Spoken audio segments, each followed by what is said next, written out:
Good luck, it's casino night. The theme is black tie/cocktail, and I am loving this look. I bought this bow tie specifically for the event. I feel dapper, I feel smooth, I feel slick, I feel like I can conquer anything in my path. I'm very much feeling like a suave James Bond type. Red and black is a classy, sexy, fun glamour heist in the tradition of Ocean's 11, Leverage, and Now You See Me.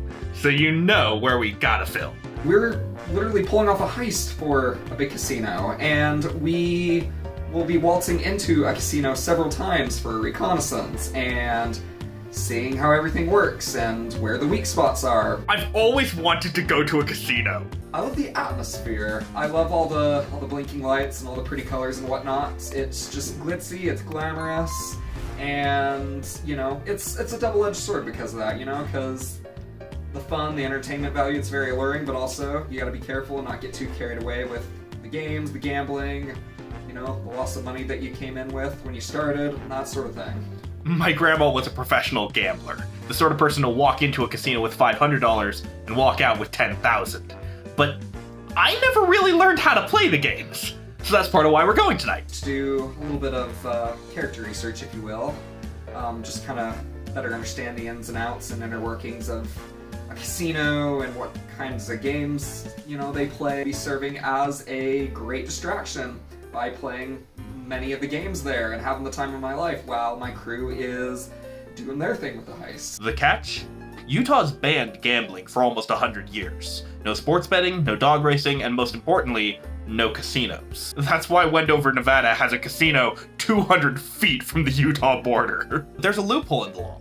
As long as no players are cashing out, that's not considered gambling. Enter Empire Casino Party. They set up casino nights for parties, galas, fundraisers, where no one cashes out. I was really delighted to learn what the cause was for this fundraiser casino night that we attended.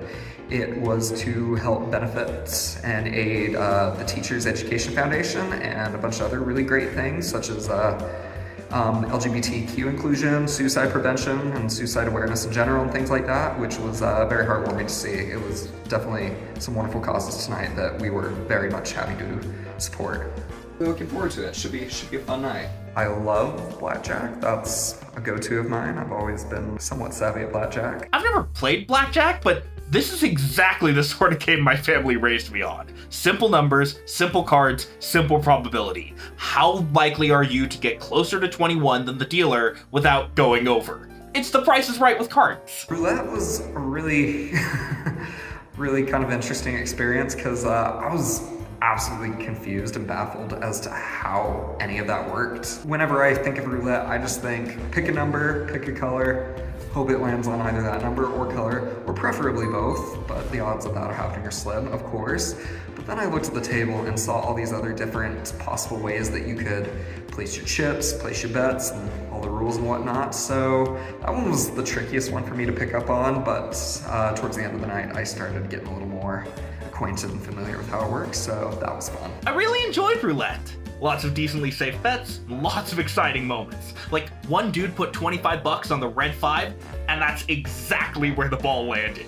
And he got $925. Once I did figure out how roulette works, I was doing pretty decent, I would say. I was placing my bets rather strategically, but while I lost some, I came out on top in other areas, so that was fun to see. But it takes a little more intuition than I normally have, so I moved on pretty quickly. We have a scene where Handy Jack is playing craps, and neither of us know how craps works. And it is so much more complicated than Guys and Dolls made it seem. Getting to learn a little bit more about that game was really enlightening and enjoyable for me because I don't play craps much. I didn't realize you just keep rolling until you lose, and there's only 2 really specific ways to lose. So I just kept rolling for probably half an hour while everyone bet on me winning until people saw my name and started saying, "Oh, the big roller, this guy wins." I was on a roll, having some pretty decent luck for most of that, so that was a lot of fun to see too. It got me even more into the game. So I'm really glad both of us got to figure out how this game works to prep for the film. Handy Jack is as smooth as they come when it comes to gambling and just risk factors in general. He has been studying his craft with each of those games for, I however many years, right? Like an indefinite amount of time. Like he knows he has the wisdom and experience and and therefore the confidence necessary to pull off any of those and walk away with the upper hand no matter what. Well, I sure feel more prepared to write about a casino. I had a lot of fun tonight.